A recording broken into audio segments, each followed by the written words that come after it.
네.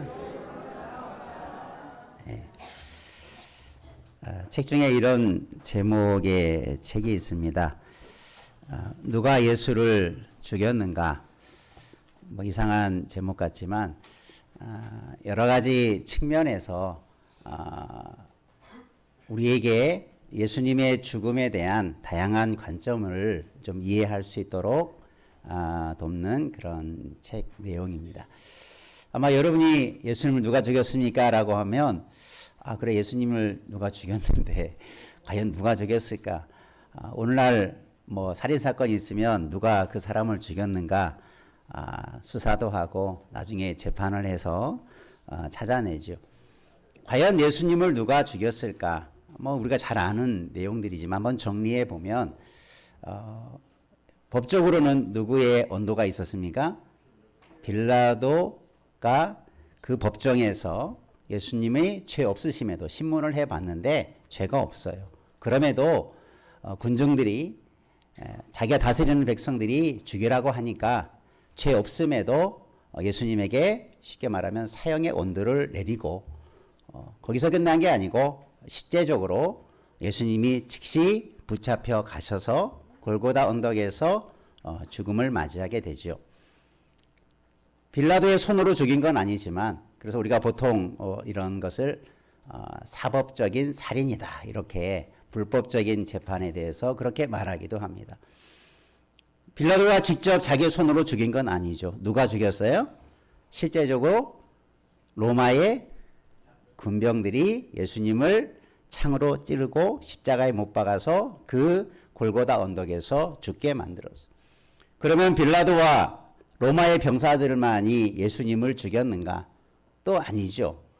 또 그 과정에 보면 누가 예수님을 빌라도 법정까지 서게 만들었죠?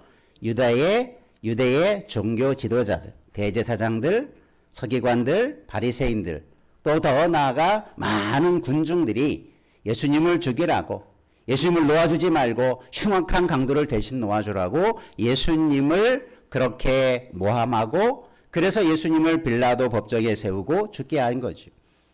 또 그 과정 속에 그런 군중들, 많은 무리들만 그런 게 아니라 예수님의 12 제자 중에 한 사람이었던 누가 예수님을 팔아버립니까? 가룟 유다가 예수님을 붙잡히도록 군병들에게 돈을 받고 팔아주죠. 예수님께서 이런 여러 사람과 환경들 속에서 예수님께서 그렇게 십자가에서 죽으시게 된 거예요. 여기에 등장하는 많은 사람들의 이름들을 통해 보면 그들 한 사람 한 사람이 다 이 예수님의 죽음에 연관되고 관계된 사람들이죠. 그러나 예수님의 죽으심에는 거기에 끝난 게 아닙니다. 여기는 더 큰 예수님을 죽인 영향이 드러나게 돼요. 그것은 사람 사이의 문제인데 이걸 영적으로 돌아보면 누가 예수님을 십자가에 못 박히도록 계획하시고 섭리하셨습니까? 누구셨을까요? 하나님이세요. 자기 아들을 죽게 만든 계획을 세운 분이 누구예요? 하나님이세요. 그럼 예수님을 누가 죽이신 거예요? 하나님이 죽이셨어요. 좀 이해가 안 되죠. 그게 하나님의 사랑이라고 성경은 말하고 있어요. 말도 안 되는 일이 예수님의 죽음 속에 벌어지고 있는 거예요. 그냥 사람들이 싫어서 미워해서 그저 예수를 죽이려고 하는 그 모함과 그런 불의한 재판이나 불의한 제자들을 통해서만 이런 일이 계획되고 이루어진 게 아니라 더 깊은 뜻을 살펴보면 하나님의 그 위대한 하나님이 자기 아들을 죽이기까지 그 사랑으로 우리를 뭐하기 위해서 구원해 내기 위해서 자기 아들을 이 땅에 보내시고 죽게 하셨다는 사실이에요. 그런데 거기서만 끝이 아닙니다. 오늘 그 이야기를 오늘 베드로가 이 마지막 부분에 대한 이야기를 하고 있어요. 누가 예수를 죽였는가? 지금 이 사도행전 2장의 말씀을 보면 베드로가 오순절 성령을 받고 최초로 하는 설교와 같은 그런 선포의 내용이에요. 긴 설교가 시작되어지면서 한마디로 예수님에 대한 이야기를 증언합니다. 그러면서 오늘 읽었던 36절에 그 말씀을 마무리하면서 뭐라고 하냐면 이스라엘 온 집은 확실히 알지니 너희가 십자가에 못 박은 이 예수를 하나님이 주와 그리스도가 되게 하셨느니라. 설교의 결론이 여기에 이릅니다. 이 말은 뭘 의미합니까? 너희는 누구를 말해요? 지금 이 예루살렘에 모여서 베드로의 설교를 듣는 사람들입니다. 그들이 누구였습니까? 오순절날 성령을 받았을 때 많은 사람들이 막 방언도 하고 신비한 일들을 경험합니다. 그동안 보지 못했던 일들이 성령 충만함을 통해서 그 땅에 이루어져 가고 있어요. 그것을 본 이 무리들이 뭐라고 그들을 향해서 조롱합니까? 야, 이 사람들을 술 취한 사람들이다. 방언이라는 것을 알지 못하니 그들이 이상한 말을 하는 것을 마치 술 주정하는 것처럼 오해했던 것이 분명하죠. 그래서 성령 받은 사람들을 조롱하고 멸시하기 시작합니다. 지금 이 베드로의 설교를 들은 사람들이 바로 그 무리들 중에 대다수예요. 자, 그러면 그들을 향해서 뭐라고 말합니까? 너희가 예수를 죽였다. 너희가 예수를 십자가에 못 박았다. 이렇게 말하고 있어요. 여러분, 이 말씀이 누가 예수를 죽였는가라고 하는 마지막 부분에 우리가 한 번 더 생각해 볼, 오늘 말씀을 통해서 우리가 함께 말씀을 나누어야 할 그 주제 속에서 좀 생각해 보기를 원합니다. 앞에서 쭉 설명했던 누가 예수를 죽였는가라고 하는 그 질문의 마지막 조각이 뭐냐면 예수님은 하나님의 계획에 의해서 죽임을 당하셨어요. 그런데 그 예수 그리스도의 죽음은 누구를 위한 죽음이었습니까? 누구를 위한 죽음이었어요? 온 인류를 위한, 우리가 모든 사람을 위한, 그러면 내 책임이 좀 면해지는 것 같죠. 극단적으로 말하면 따라합시다. 예수는 내가 죽였습니다. 무슨 의미인지 알겠죠? 내 죄 때문에 예수님이 죽으셨고 결국은 내 죄가 예수님을 죽게 한 분명한 원인입니다. 성경은 빌라도나 제자나 무리들에게 그 화살을 돌리지 않습니다. 우리의 죄 때문에, 나의 죄 때문에 예수님이 죽으셨다. 그러니까 우리가 우리라고 하는 그 울타리 속에 나를 숨겨두고 나에 대해서는, 나의 죄에 대해서는 크게 부각이 되지 않죠. 그러나 오늘 한번 따라합시다. 나 때문에 내가 예수를 죽였습니다. 그렇게 우리는 예수님의 죽음 앞에 내가 얼마나 악한 사람이었는가라고 하는 것을 다시 한번 되새겨 볼 필요가 있어요. 그 예수님이 나 때문에 죽였다라고 하는 그 말은 내가 더 이상 나를 숨길 수 없는 거예요. 대중 속에 묻혀서 그냥 대충 내 죄가 덮어져 가고 나는 죄 없는 사람들처럼 지금 이 설교를 듣는 많은 무리들이 자기가 예수를 죽였다라고 하는 생각은 한 번도 해보지 않았을 겁니다. 어떤 사람은 예수님을 십자가에 못 박으라고 외쳤던 사람도 있었을 것입니다. 어떤 사람은 빌라도가, 로마 군병이 저 종교 지도자들이 죽였다라고 우리가 일반적으로 생각하는 것으로 받아들여졌어. 자기들의 죄 때문에 내가 예수를 죽이는 살인죄와 같은 죄를 범한 자라고 한 번도 생각하지 못했을 것입니다. 아마 저와 여러분도 예수님이 나를 위해 죽으셨다는 것을 인정하면서도 내가 예수를 죽였다라고 하면 뭔가 찝찝하게 느껴질 수도 있을 것입니다. 그러나 그게 우리의 실상입니다. 여러분 믿으시길 바랍니다. 내가 예수를 죽인 거예요. 그 죄를 우리는 알고 그 죄를 그럼에도 주님은 용서해 주시고 그러기 위해서 이 땅에서 죽으심을 당한 줄로 믿습니다. 여기서 누가 예수를 죽였는가라고 하는 그 책임을 묻으려고 하는 게 아니라 그런 예수님의 죽음의 의미들을 우리가 다시 한번 알아야 된다라는 거죠. 이 베드로의 설교 속에서 오늘 베드로가 선포한 내용을 들은 많은 무리들이 어떻게 반응합니까? 오늘 보겠던 말씀 속에 그들이 이 말을 듣고 마음이 어땠다고 그랬습니까? 마음이 찔렸다. 한번 우리 함께 따라해 보겠습니다. 진리의 말씀 앞에 서면 심령이 찔림을 받습니다.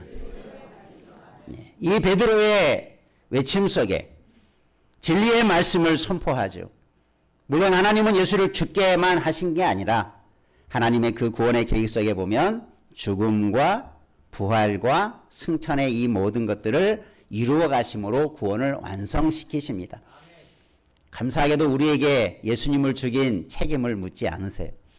다 용서하시고 그리고 믿음으로 말미암아 우리가 예수 그리스도가 주시는 구원의 자리에 참여하는 오히려 복을 주신 줄로 믿습니다. 살인자에게 구원의 은혜를 베풀어 주신 게 하나님의 사랑인 줄로 믿습니다. 그래서 하나님은 죽음에서 부활시키시고 오늘 베드로가 말했던 것처럼 예수님을 어떻게 삼으셨어요? 주, 큐리오스, 이것은 황제에게 붙여지는 호칭이었고 그리스도는 구약의 언어로 뭐합니까? 메시아. 이 예수 그리스도, 너희가 그토록 기다리고 너희가 갈망하고 고대했던 주와 그리스도가 바로 이 예수시다. 하나님이 그렇게 만드셨다. 그것을 지금 선포합니다. 이 말을 듣고 저희들이 어떻게 반응했다고요? 마음의 찔림을 받았다. 마음의 찔림을 받았다. 이 찔림이라는 단어가 재밌는 표현인데 고대에는 말들을 많이 사용했죠. 말들이 막 달리다 보면 진흙바닥에 뭐가 남습니까? 말 발굽 모양이 남죠. 그게 바로 찔림을 받았다라는 표현을 쓰는 그런 의미들이에요. 마음이 짓밟혀져서 말 발굽처럼 깊이 패여버린 그게 찔림을 받았다라는 의미입니다. 마음이 평안한데 그곳에 이 말씀이 던져지니까 마음이 푹 꺼져버린 거예요. 그게 마음의 찔림을 받았다라고 하는 단어 속에 담겨져 있는 의미들입니다. 여러분, 진리 앞에 우리 모두는 이러한 찔림을 받는 마음이 돼야 될 줄로 믿습니다. 그래야 우리의 마음을 통해서 우리가 지난 시간에 우리의 마음을 지키자. 주께서 우리에게 주신 새롭고 거룩한 마음을 지키자 이렇게 말씀을 드렸지 않습니까? 바로 그 마음이에요. 우리가 그 마음을 통해서 우리가 예수 그리스도가 누구신가를 내가 누구인가를 분명하게 알 때 이런 찔림을 통해서 우리의 삶이 더 바른 은혜 자리로 나아가게 될 줄로 믿습니다. 사도 베드로가 이 예수 그리스도에 대한 말을 들을 때 너희가 예수를 죽였다라고 하는 표현을 통해서 직접적인 표현을 하지 않았지만 너희가 예수를 십자가에 못 박게 했다라는 이 말을 직접적으로 말하면 너희가 예수를 십자가에 못 박혀 죽게 했다. 너희가 살인자다. 이런 의미죠. 그 예수를 주님께서 살리시고 주와 그리스도를 삼으셨다. 이게 핵심입니다. 이 말을 들은 유대인들이 무리들이 마음에 찔려서 베드로와 사도들에게 묻습니다. 우리가 어찌할까? 여러분, 우리의 마음이 진리의 말씀 앞에 찔림을 받으시기를 바랍니다. 그런 마음을 성경에서는 부드러운 마음, 옥토와 같은 마음이라고 표현하는 것과 같은 마음이에요. 말씀을 들을 때 깨달음이 있고 말씀을 들을 때 그 말씀을 받아들이고자 하는 그런 우리의 작용들이 거룩한 마음이요 부드러운 마음이요 찔림을 받을 수 있는 마음인 것입니다. 그런데 성경에 보면 종종 어떤 마음이 있냐면 굳은 마음 이런 표현이 있어요. 아주 딱딱해져 버린 마음, 굳어져 버린 마음, 심지어는 계시록에 보면 화인 맞은 양심 이런 표현도 있어요. 같은 마음인데 딱딱하고 굳어져 버리고 아무런 느낌이나 바른 반응을 할 수 없는 마치 죽어버린 듯한 그 마음도 있다는 사실이에요. 여러분, 하나님은 어떤 마음의 은혜를 주시겠습니까? 새로운 마음, 부드러운 마음, 주님 앞에 바른 마음을 가지고 나아가는 것에 은혜를 더해 주실 줄로 믿습니다. 그런 마음은 하나님의 말씀은 던져질 때 찔림이 있어요. 감동이 있어요. 때로는 우리의 마음에 아픔이 있어요. 때로는 새로운 것을 깨닫는 자각함이 나타나게 됩니다. 여러분, 이 말씀 앞에 우리의 마음이 늘 그러하기를 주의 이름으로 축원합니다. 말씀을 들을 때마다 우리의 마음에 찔림과 감동이 끊이지 않는 거룩한 마음을 누려가기를 주의 이름으로 축원합니다. 그런 마음 속에 하나님이 역사하시는 거예요. 그런 마음, 그 찔림을 받은 자들이 어떻게 할까? 어찌할까? 탄식하며 그들에게 우리가 어떻게 해야 됩니까? 라고 묻습니다. 그때 뭐라고 말합니까? 우리가 오늘 말씀에 보면 사도 베드로가 그렇게 말합니다. 한번 따라합시다. 너희가 회개하여 세례를 받고 죄사함을 받으라. 예. 그런 찔림이 있는 마음, 그런 하나님의 말씀과 진리를 듣고 난 그 마음 위에 하나님이 예배해 놓은 은혜가 있음을 베드로가 말하고 있는 거예요. 오늘 우리의 마음이 그렇게 되기를 제 이름으로 축원합니다. 찔림이 있다라고 하는 것은 뭔가 잘못한, 여러분 양심의 가책이라는 말도 쓰지 않습니까? 뭔가 내 선한 양심에 내 잘못한 것들 때문에 그것이 말하거나 들려지면 찔림을 받죠. 하나님의 말씀은 우리의 마음을 그렇게 잘못된 것들을 깨닫게 하고 찔림을 받아서 그러면 어떻게 한다는 것입니까? 찔림을 받은 상태로 끝나는 게 아니라 그 찔림을 통해서 하나님께서 주시는 은혜가 진행될 수 있도록 이 베드로를 통해서 말씀하고 있는 거예요. 뭐라고 말합니까? 첫 번째, 회개하라라는 거예요. 찔림을 받는 상태하고 그 찔림 때문에 회개하는 사람하고는 삶은 완전히 달라요. 어떤 분들은 그냥 찔림만 받아. 말씀을 받으면 내가 잘못했구나. 내가 이렇게 실수했구나. 그냥 넘어가는 사람하고 내가 이처럼 큰 실수를 했구나. 하나님 앞에 말씀 앞에 들어보니 내가 이런 잘못을 범한 자들이구나.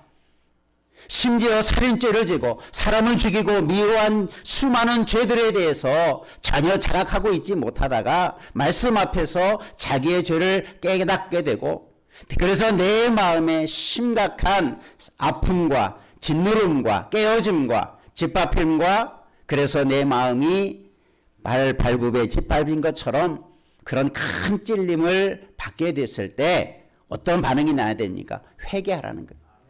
우리가 회개라는 말을 여러분 너무나 잘 사용하지요. 죄를 잘못하면 회개하라. 성경에 얼마나 회개에 대해서 많이 말씀합니까? 예수님께서도 복음 사역을 시작할 때 회개하라, 천국에 가까웠다라고 회개를 선포하고, 세례 요한도 물로 세례를 주는 그 세례를 선포하며 사역을 하지 않았습니까? 교회에서도 얼마나 많이 죄에 대한 회개와 그러한 죄 용서에 대해서 말씀하고 있습니까? 그럼에도 불구하고 때로는 너무나 익숙해져서 회개하라고 하면 나와 상관없이 큰 죄를 지은 사람, 어떤 특정한 사람, 특별하고 큰 죄를 지은 사람만 생각하지 바로 내 자신이 회개할 사람이라고는 대부분 생각을 않는, 우리의 마음이 딱딱해져 버린 우리의 모습은 없는지 돌아봐야 돼. 한번 옆에 분 한번 던져볼까요? 우리의 마음이 부드러워져서 주님 앞에 회개하는 자 되기를 원합니다. 여러분 그렇게 나아가기를 바랍니다. 내 마음을 들여다보고, 그래서 찔림을 받고 주의 말씀을 들을 때 내가 이렇게 회개해야 되겠구나. 회개는 뭡니까? 돌이키는 거예요. 완전한 내 삶의 전환, 앞으로 가다가 뒤로 가는 것, 180도 바뀌어져 버리는 삶이 회개예요. 그냥 내가 잘못했다, 내가 조금 잘못했구만 하고 넘어가는 게 회개가 아니라 그것을 절감하면서 다시는 그런 삶을 살지 않고 바른 삶으로, 의의 삶으로, 말씀에 합당한 삶으로 실천해 가는 게 회개의 삶인 줄 믿으시길 바랍니다. 우리 모두가 그런 회개 열매가 있기를 바랍니다. 깨닫지만 말고 삶 속에서 돌이키고 삶 속에서 그 잘못된 길을 떠나는 회개의 열매를 거두는 자 되기를 주의 이름으로 축원합니다.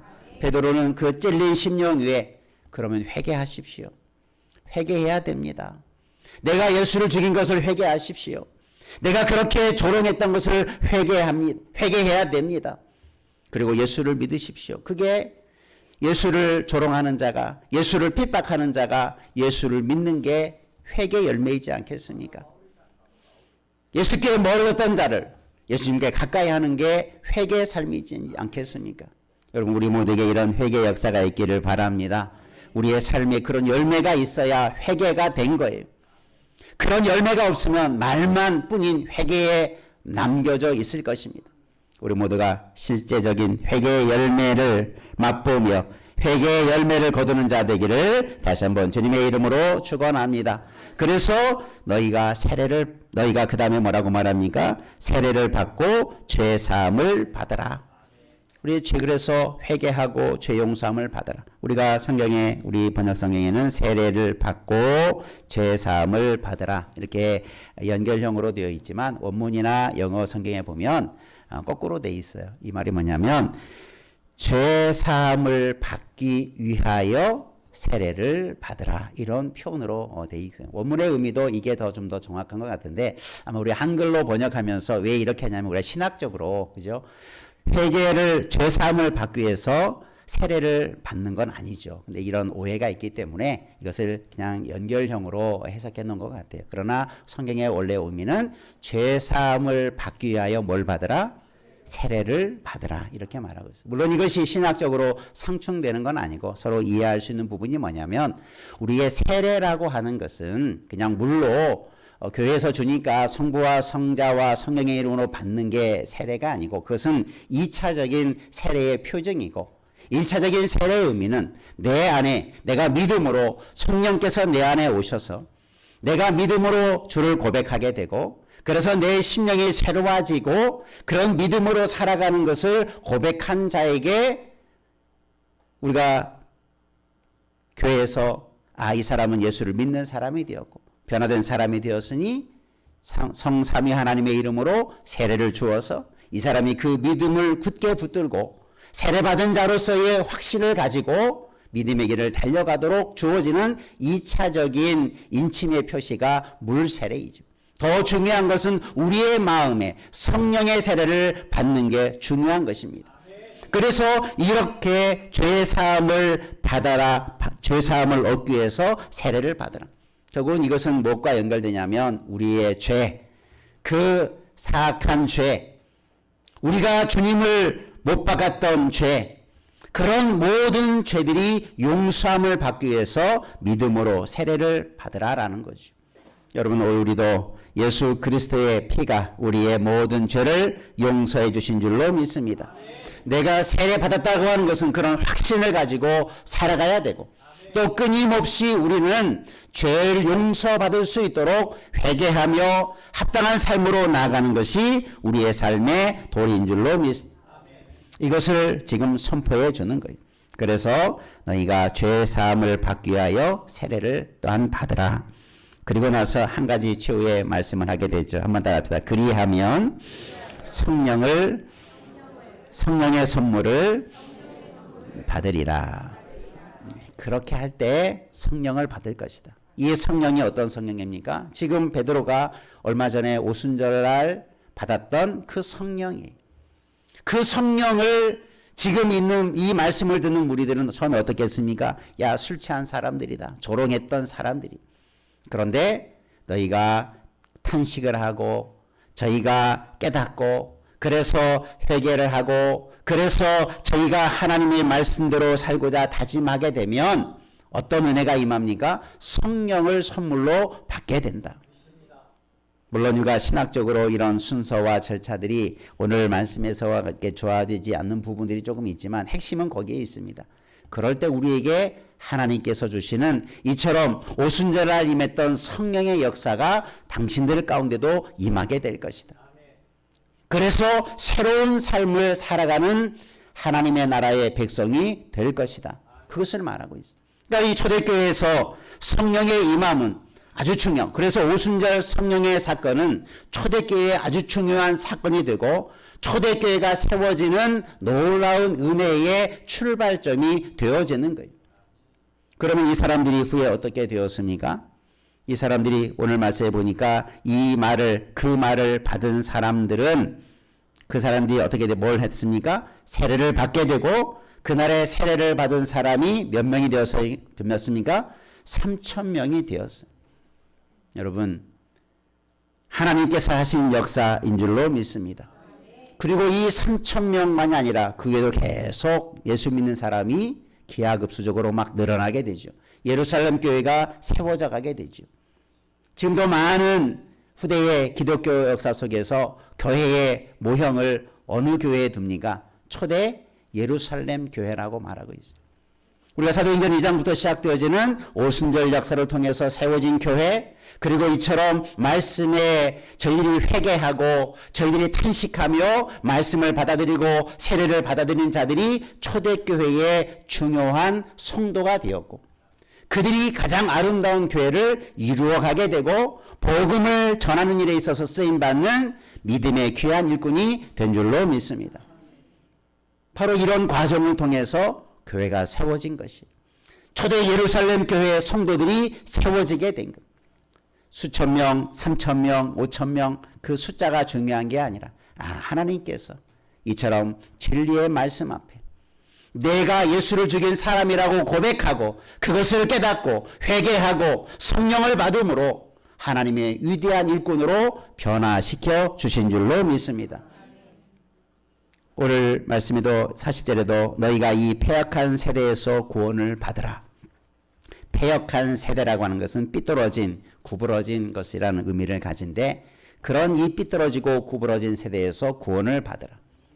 그래서 우리가 바르게 살라. 복음으로, 말씀으로 바르게 사는 사람이 되라라고 말씀해 주고 있는 거죠. 우리 모두가 이런 복음을 따라 살아감으로 복음의 사람 되기를 바랍니다.